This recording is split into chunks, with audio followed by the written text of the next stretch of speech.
ایک بہت بڑے اجتماع میں ایک عالم کی موجودگی میں سرکار وفا کے علم کو گواہ بنا کے کہہ رہا ہوں، اگر مقتل میں نہ ہوتا میں کبھی نہ پڑھتا۔ اچھا میرے بھائی، اگر مقتل میں نہ ہوتا میں کبھی نہ پڑھتا۔ پتہ نہیں کتنے سید بیٹھے ہو، میں آپ کی ذات کا نوکر ہوں، سادات مجھے معاف کرنا۔ ہاں، سیدوں کے لٹنے کے دن ہیں، کوئی سید دادا میری کسی بات کو سخت سمجھ کے محسوس نہ کرے، میں مصائب پر پردہ ڈال نہیں سکتا۔ کہہ یہ رہا ہوں، تاریخ میں گر شام کا بازار نہ ہوتا، شبیر کا بیٹا کبھی بیمار نہ ہوتا۔ اجرکم اللہ، اجرکم اللہ، سدا آباد، سدا سلامت۔ تیرے مذہب میں تو ماتم جائز ہے، شرم کر کے کیوں بول رہا ہے؟ میں نے کہا تاریخ میں گر شام کا بازار نہ ہوتا، تاریخ میں گر شام کا بازار نہ ہوتا، شبیر کا بیٹا کبھی بیمار نہ ہوتا۔ سیدزادہ مجھے معاف کرنا، آنکھوں سے لہو بہتا تھا، لب پر یہ صدا تھی، مر جاتا مقدر میں یہ دربار نہ ہوتا۔ آنکھوں سے لہو بہتا تھا، لب پر یہ صدا تھی، مر جاتا مقدر میں یہ دربار نہ ہوتا۔ دے تو اجازت کہہ دوں ایک لفظ، رو رہے ہو نا سارے کے سارے، اپنی مرضی سے رو رہے ہو۔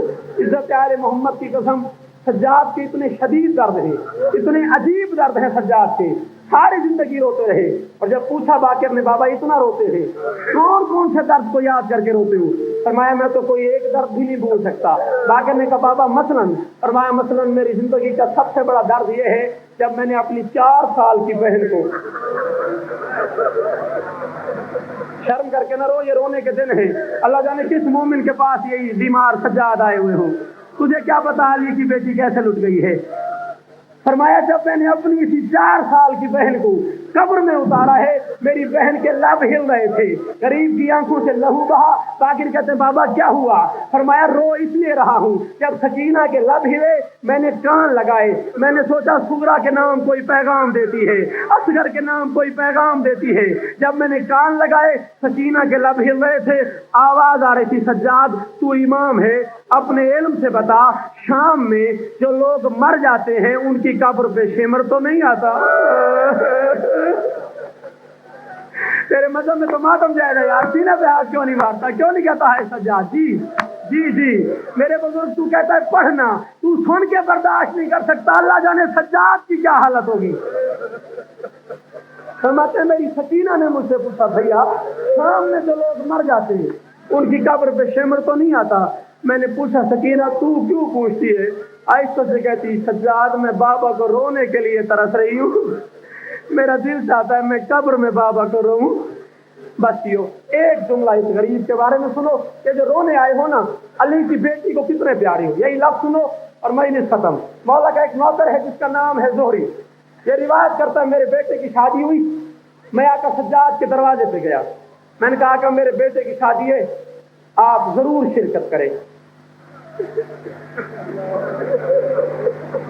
حسین کا غیرت مند بیٹا سرخ آنسو رو کے فرماتا ہے زہری جب سے میرا اکبر دین سے اترا ہے میں نے شادیوں پہ جانا چھوڑ دیا ہے۔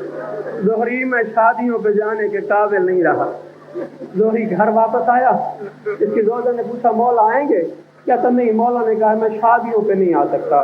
تو کہتے جا مولا سے پوچھ کسی طرح آ سکتے۔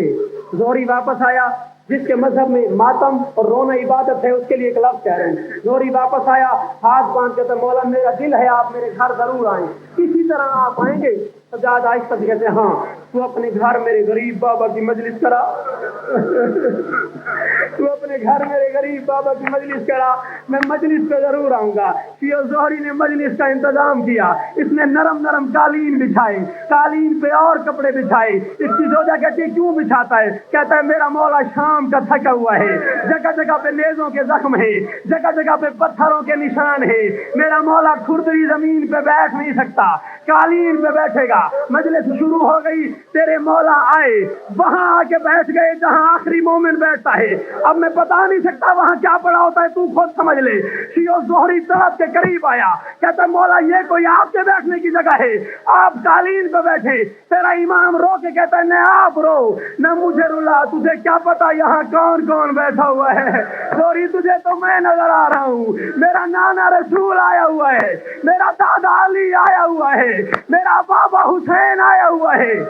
اجرکم اللہ، اجرکم اللہ۔ ایک لفظ اور، شیعہ ہو رہی ہے مجلس، ہو رہی ہے مجلس، دوران مجلس ذاکر نے بسا کے پروردگار کی شہادت شروع کی، لفظ عباس آیا، تیرا مولا اٹھا، پھر بیٹھا، پھر اٹھا، پھر بیٹھا۔